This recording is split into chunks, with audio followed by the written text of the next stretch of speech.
కాసేపట్లో జనసేన అధినేత పవన్ కళ్యాణ్తో భేటీ కానున్నారు మాజీ మంత్రి బాలినేని శ్రీనివాసరెడ్డి.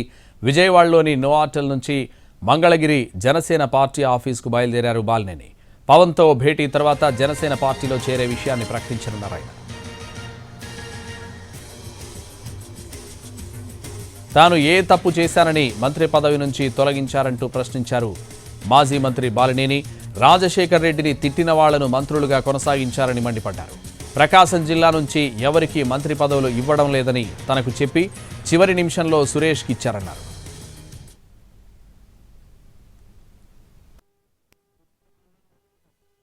మంత్రి పదవి పోయింది, రెండోసారి మంత్రి పదవి తీసేశారు.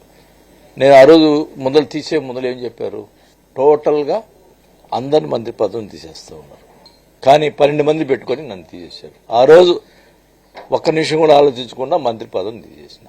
నేను ఏం తప్పు చేశానని తీసేసిన ఒక పాయింట్. మరి మంత్రి పదవి తీసే రోజు వచ్చి ఏం చెప్పారు, అది ఇవ్వలేకపోతున్నాం, సామాజిక న్యాయం వల్ల ఇవ్వలేకపోతున్నాం, మీరు మొత్తం మీరు మీ జిల్లాలో ఎవరికి ఇవ్వటం లేదు అని 2 గంటలకు వచ్చి చెప్పిపోతారు.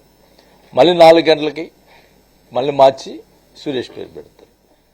అవసరం ఏంది, అబద్ధాలు చెప్పాల్సిన పని ఉంది, ఈ రకంగా మనిషిని హర్ట్ చేయాల్సిన అవసరం ఏముంది. జగన్ కోసం త్యాగం చేసిన 17 మందిలో ఒక్కరైనా మంత్రిగా ఉన్నారా అని ప్రశ్నించారు మాజీ మంత్రి బాలినేని. ఇక విశ్వసనీయతకు అర్థం ఎక్కడుందని చెప్పారు.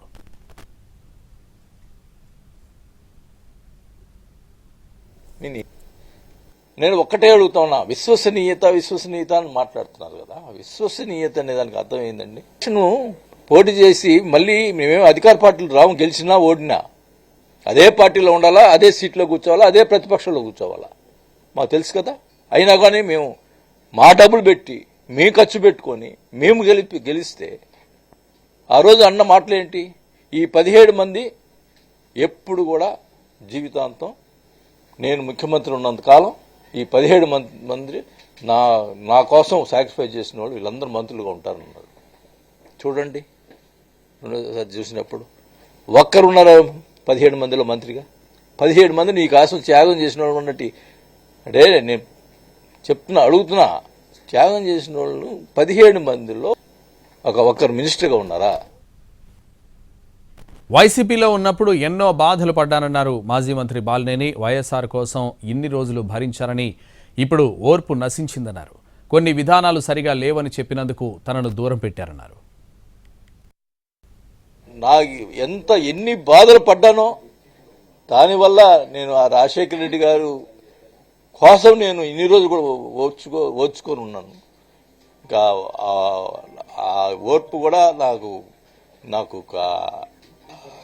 కళ్ళ నీళ్లు కూడా అయిపోయినాయి, ఇంకిపోయినాయి.